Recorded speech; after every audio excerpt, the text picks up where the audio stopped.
আসসালামু আলাইকুম এভরিওয়ান। আশা করছি সবাই অনেক ভালো আছেন।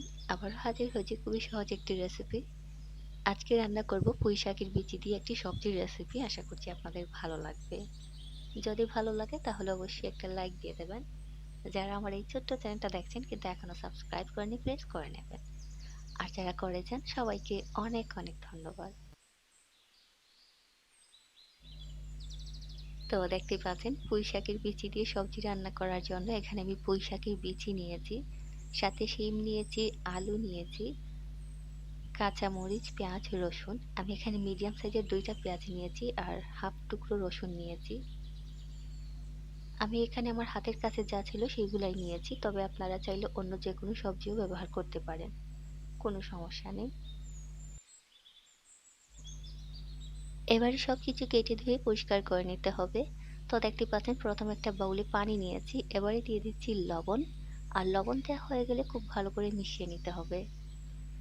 এই লবণটা দেওয়ার কারণে যেহেতু পুঁইশাকের বিচিতে পোকা অথবা পোকামাকড় থাকে আর এই লবণটা দেওয়ার কারণে কিন্তু পোকামাকড় খুব সহজে চলে যাবে। এটা হচ্ছে আজকের টিপস।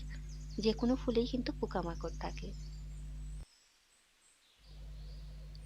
আর দেখতেই পাচ্ছেন এখানে আমি পুঁইশাকের ডাঁটার যে নরম অংশটা, মুকুলের যে নরম অংশটা ছিল সেইটুকু নিয়েছি আর শক্ত যে ডাঁটা ওইটা কিন্তু ফেলে দিয়েছি। এই শক্ত ডাঁটাটা কিন্তু সেদ্ধ হবে না, শুধুমাত্র উপরের যে নরম অংশ ওইটাই সেদ্ধ হবে।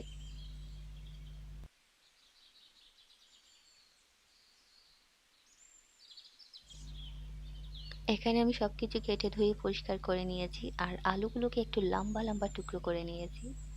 এখানে আছে ফুলকপি এবং শিম বিচি, ওই দুটাকে আমি আগে থেকে একটু হালকা ভাপিয়ে ফ্রিজে রেখে দিয়েছিলাম।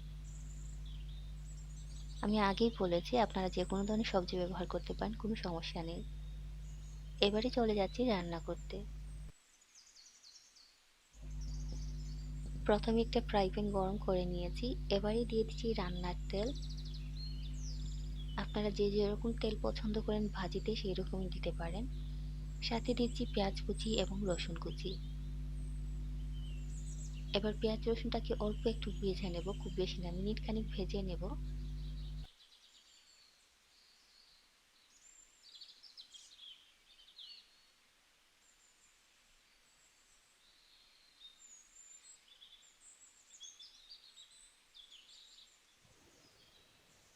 এবারে দিয়ে দিচ্ছি আলু।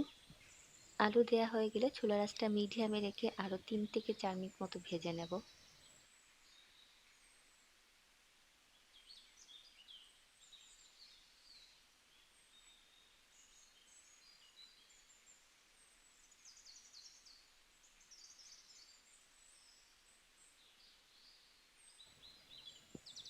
সাথে দিয়ে দিচ্ছি চিমটি পরিমাণ হলুদ গুঁড়া আর স্বাদ মতো লবণ।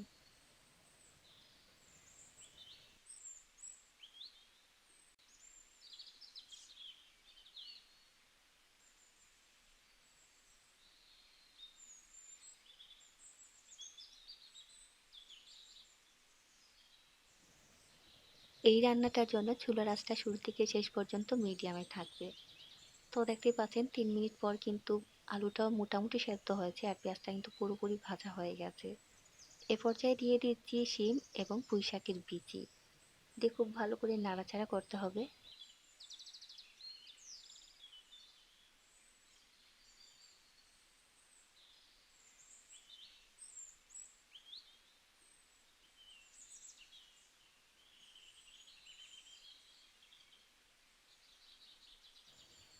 সাথে দিয়ে দিচ্ছি ফালি করে রাখা কাঁচামরিচ। আপনারা চাইলে লাল মরিচের গুঁড়ো ব্যবহার করতে পারেন, তো আমি এখানে ফালি করে দিয়েছি। এবারে ঢাকনা দিয়ে ঢেকে রাখছি আরো ২ থেকে ৩ মিনিটের জন্য আর চুলার আঁচটা মিডিয়ামে আছে।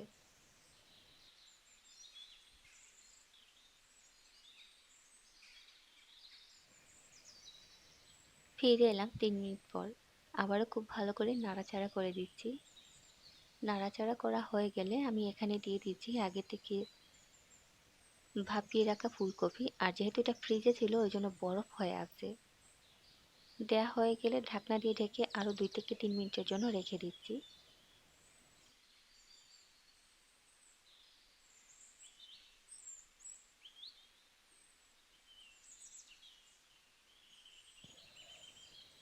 ফিরে এলাম ৩ মিনিট পর। আবারও খুব ভালো করে নাড়াচাড়া করে দিতে হবে।